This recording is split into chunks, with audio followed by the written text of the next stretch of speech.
Hey guys, what's up? It's Teppo here and we are back for another episode. This morning I had an awesome photo shoot with my friend Roope. We were just shooting some portraits and I thought today I would share with you guys my favorite lens for shooting portraits. But before we start, let's roll that intro.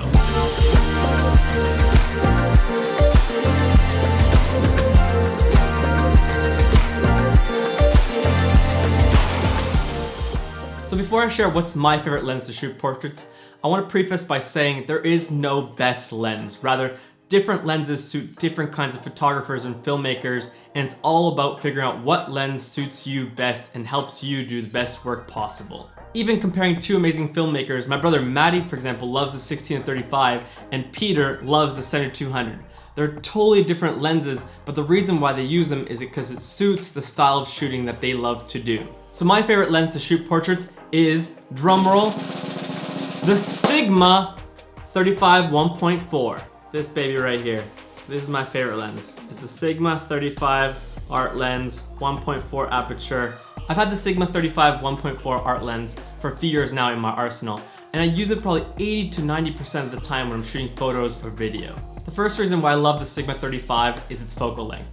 It's not too wide that it's gonna get crazy distorted, but it's not too tight that you can't get those wide shots when you need it. It's that really nice happy medium in between a super wide and a nice telephoto lens. So for example, if I'm traveling, I'm in a city or I'm in some sort of national park, I can get those wide shots when I do want them, but as well when I wanna get a close-up shot of a portrait of my wife, for example, I can get that as well and it's gonna look both good. For example, this morning when I was shooting portraits with Roope, I was able to get really nice portraits like this, where I have the landscape and him in the shot, and as well as able to get really close-up portraits of Roope like this. The second part I love about the Sigma 35 is the fact that it's a 1.4 aperture. What this means is that you are gonna get that sweet, sweet bokeh like Maddie often talks about. And as well, you're gonna get that extra light when you're shooting in dark situations. The third thing I love about the Sigma 35 is how sharp it is. It is just a crazy sharp lens. Even when I'm shooting wide open at 1.4, 1.8, 2, it's still super sharp, unlike many other prime lenses. For example, the Canon 85 or the 50, I find that when you shoot at a really high aperture, it gets really soft and kind of mushy a little bit almost. Whereas the Sigma 35, it just stays sharp all throughout, and I love that about this lens. The fourth thing I love about the Sigma 35 is how fast it focuses. Often prime lenses, one of the struggling things with it is that when you're shooting with a really high aperture, it has a hard time focusing and it has a hard time nailing the focus. But with the Sigma 35, I can really rely on it to be focusing fast and to be correctly and accurately focused. And this is so crucial when I'm shooting weddings or when I'm doing travel photography or just shooting those candid moments. I don't have time forever to focus, so I really need to trust the lens that it's gonna focus and it's gonna be accurate. So that's the thing that I love about the Sigma 35. The fifth bonus about this lenses is that it's literally half the price of its brother, the Canon 35 1.4. Half the price. I just can't justify paying half the price more to buy a lens that's very similar and in some ways doesn't even compete with the Sigma 35 art lens.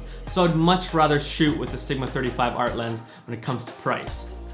And this can be a huge factor for you guys. Not everyone is doing it professionally, not everyone has an abundance of money to buy lenses. So when you invest in a lens, you really want to get the best bang for your buck. So the Sigma 35, great lens for the price, definitely. The sixth thing, the Sigma 35 is really lightweight for what it is.